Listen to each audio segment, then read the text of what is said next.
Hi everyone, it's Mrs. Behrens. Today I have your reading lesson for Thursday, October 29th. The materials you will need today are your science notebook and a pencil. Our learning target for today is, I can respond to a text I have read in paragraph format. Today we'll be reading an article titled Tale of the Cod. Follow along. Tale of the Cod. In 1497, just 5 years after Columbus's most famous voyage, another Italian explorer sailed across the Atlantic. His name was Giovanni Caboto. Because he sailed for England, Caboto is frequently given an English name, John Cabot. Cabot discovered the rocky northern coastline of North America. Today it is known as Newfoundland, Canada. Cabot also found fish. The fish were so plentiful that the crew could catch them just by lowering baskets over the side of the boat. These fish were northern cod. Cod fishing takes off. Within 50 years of Cabot's voyage, Portuguese fishers were sailing to Newfoundland to fish for northern cod. They spread their catch on the rocky shore. They dried and preserved the fish with salt. Then they hauled their catch to Europe. By the mid-1500s, 60% of all fish eaten in Europe was salted cod. When colonists settled in New England in the 1700s, they developed a large cod fishing industry. They made fortunes shipping their salted cod to Europe and to the Caribbean. The cod even became a New England symbol. It decorated stamps, crests, and seals. How people fished. For a long time, the way people fished for cod didn't change much. Ships sailed to the banks. They dropped dories in the water. Dories are small open boats. They are about 6 meters, 20 feet long. They are powered by oars or a sail. 2 to 4 fishers worked each dory. They usually fished with a hook and line. But then, cod fishing techniques began to change. Many fishers started using nets. They anchored the nets slightly above the ocean floor so that they could trap fish as they were feeding there. Buoys floating on the ocean surface marked the net's locations.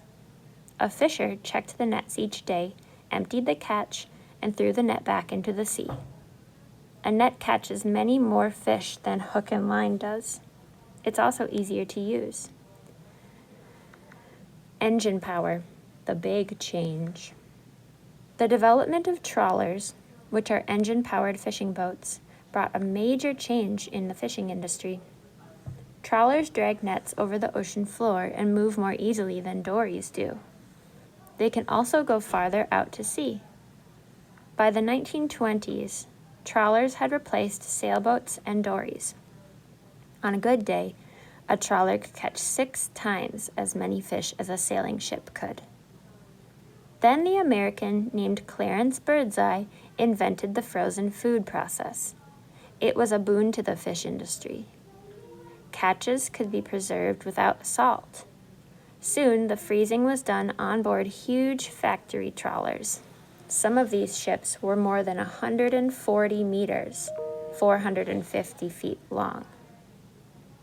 The factory trawlers worked 24 hours a day and hauled in their nets every 4 hours. Stop! In the 1960s, cod catches were the largest ever. In 1968, a record 891,000 tons of fish, 810,000 metric tons, were caught. But there were signs of problems. The fishers who worked close to shore were catching only half of what they used to. To protect its resources, Canada placed limits on the numbers of foreign offshore fishers. For a while, things got better. But then, catches began to decline again. Studies by scientists showed why. The size of the cod population had dropped significantly. Because of overfishing, the cod population off the Newfoundland coast was at risk of disappearing. In 1992, the Canadian government announced a 2-year break from commercial cod fishing. A year later, the ban was extended. Then the government banned recreational cod fishing as well. The officials hoped that by stopping fishing for several years, the cod population would rebuild itself. The decision was hard on the people who depended on fishing for their living. Almost all the Atlantic cod fisheries in Canada were closed. Thousands of fishers were put out of work. In the years that followed, the moratorium was relaxed. Recreational cod fishing was allowed, although catch sizes were restricted. Scientists continued to monitor the cod supply. Their results were discouraging. In 2001, despite 10 years of efforts, the cod population was around 10% smaller than it had been in 1991. The fishers and scientists agreed that more money needs to be spent on scientific research. This could help solve the problem and prevent new crises. And now, a new player is on the scene, Environment Canada. Canada's version of the U.S. Environmental Protection Agency may declare the northern cod an endangered species. If this happens, the government will have to come up with a recovery plan for cod. The story of the northern cod shows what can happen when humans disrupt an ecosystem. The cod problem didn't develop overnight. It happened over many centuries. It may take that long or longer to undo it.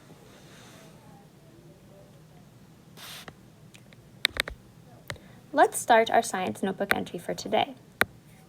Remember to put the date in the corner.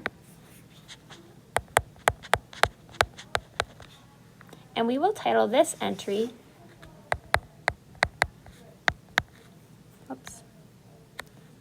Tale, hang on, sorry guys, there we go, Tale of the Cod. Today we will be responding to the article in a paragraph format. Our paragraph is going to try to answer this question.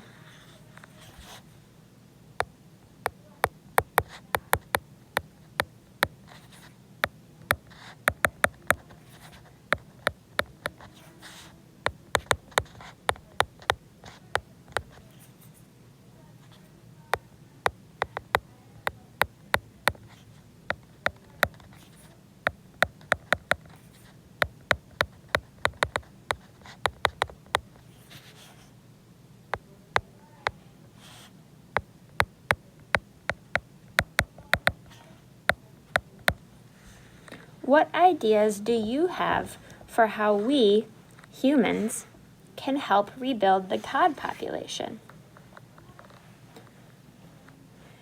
When we respond to this question in paragraph format, our writing must have 3 different parts.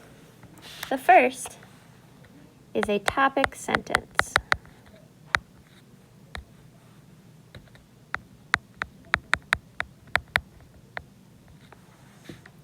The topic sentence tells the reader what you will be writing about.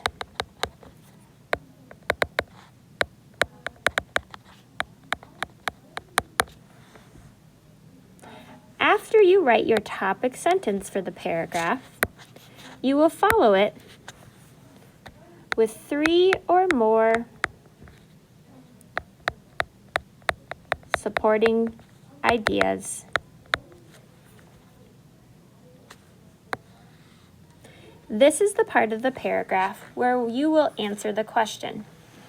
What ideas do you have for how humans can help rebuild the population of cod? Finally, after you have written your topic sentence, then included 3 or more supporting ideas, you will end the paragraph with a closing sentence.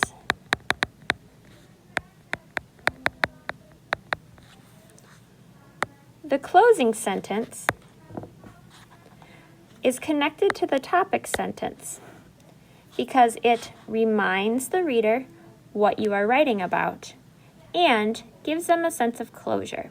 it tells them that you are done sharing your information.